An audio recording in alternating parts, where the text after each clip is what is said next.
This is an integrated conference between the different technical committees, and there are 3 technical committees involved here. One on ITS, the other one on urban mobility, and the other one on freight.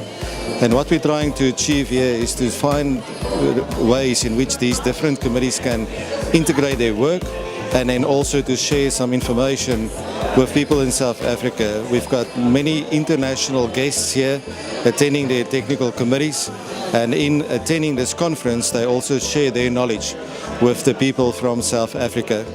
We hope it will be quite an informative session between all the committees and people in South Africa, and that people will be able to participate in the sessions and actually learn a lot from our international participants.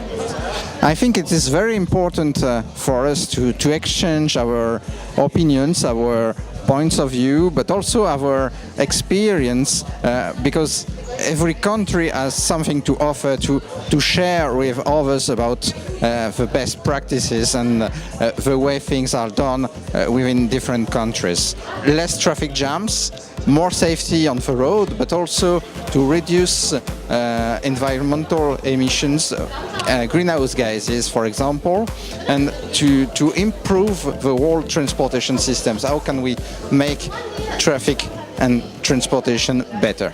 PIARC has a 122 national government as member, and more than 1,200 experts from 140 countries are mobilizing in our working group. Our vision is to become the world leader in exchange of the knowledge on road and road transportation policy and practice. PIARC Technical Committee are encouraged to hold an international seminar so as to exchange knowledge with the low and medium income country. We expected there are almost 40 seminars during this cycle, and all presentations are available online on the PIARC website.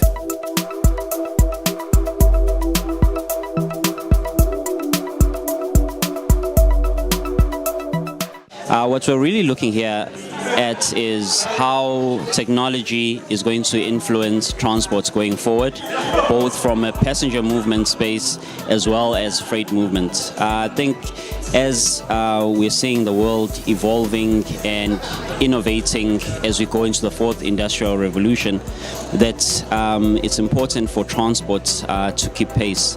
We are already seeing electric cars on our roads, and we as South Africa need to keep pace, to not be left behind.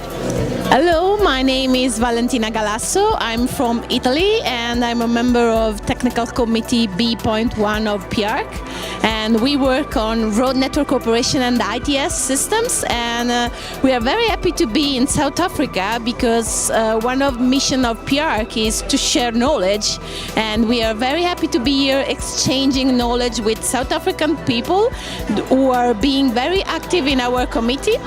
And I really would like to meet experts during this Congress, and I'm sure we're going to do like this.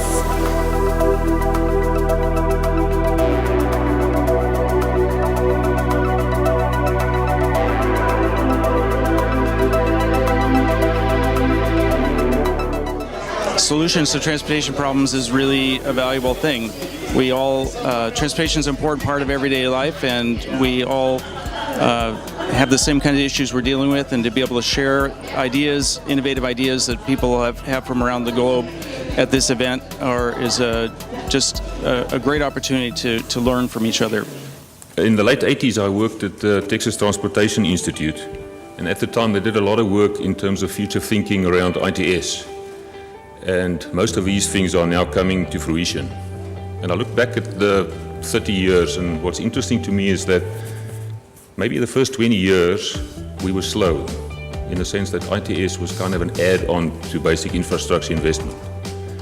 What's happening in the last 3 to 5 years is that the momentum has just gained incredibly.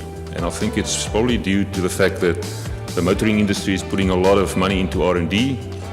We've got all of this stuff which is about the digital or the 4th industrial revolution, ramping up ICT and other things, and then I also think we're very much living in a society now where the society is actually demanding access to information, etc.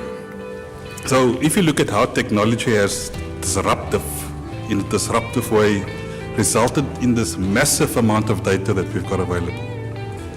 And more recently, we look at your floating car data, or it's your probe data as we often refer to, your social networks, the detectors that are collecting information all the time, so everywhere, referred to as the Internet of Things.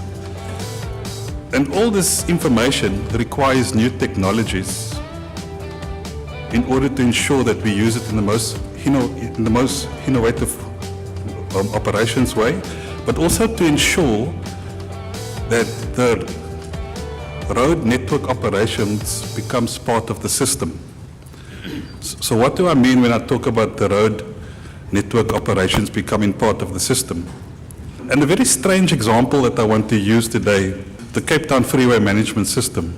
The word freeway, as we all know, is meant for vehicles. But yet, half of the people dying on the freeways are pedestrians. So what does that actually say about road network operations and how it speaks to the system? People that are not even supposed to be on the freeway because of the classification of the road are actually paying the ultimate price. So how can this massive amount of technology that's been collected be used in a way to overcome those type of challenges? And also, when you look at the amount of data that we're talking about, there's a significant opportunity to enter into partnerships and looking at the different types of business models and how that can lend itself to the development of small black contractors as well, which is so vital to the economy of South Africa. My perspective on world transportation is that it is actually the tipping point. The World Bank currently has the sort of initiative that they call transforming transportation, where they actually question the way that we are doing transportation as it currently stands, just the sustainability thereof. The issue of the global population, urbanization that some of the speakers have referred to this morning as well, and the fact that we cannot continue to provide additional capacity on a sustainable basis. The fact that you actually have these tremendous vehicle population growth rates, especially in developing countries.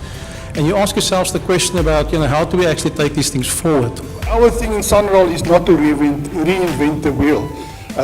We have got research strategy that we're going to do, but it's very expensive and there's so many technology available already. The main thing for me is implementation. You see all the nice things that the people show, but there's not really one thing that has been implemented that one can say, okay, this is working. So I'm sort of pushing for that. I want to sort of do pilot projects, do investigations and see what works for South Africa and what doesn't. And here I must sort of also say thank PIARC, because PIARC is doing excellent work. You have got a lot of reports and stuff that you are writing. That stuff is available. Why don't we use it? And that is a thing that I really think that we should, especially in Africa, where we haven't got the money that you've got in Europe. We haven't got euros, but we've got rand, and the rand is not worth a lot of money at this stage. But that is crucial for us, that we really should start investigating and using this technology that is available. The reason for the seminar being 2.5 days is because 3 work groups try to encompass all of their work that we're all busy doing. The nice thing about a seminar like this is that we get an opportunity to meet lots of international experts on these topics, and therefore the agenda is very packed, and we're hoping that we can get as much into it and get as much value out of it for everybody. We have a lot of road space and we can't keep building roads because ultimately we have so much of land to do what we need to do. So the idea behind technology is it gives us an intelligent and clever way to better manage the existing road space. And if we can manage the road space more cleverly, we can also manage congestion and mobility.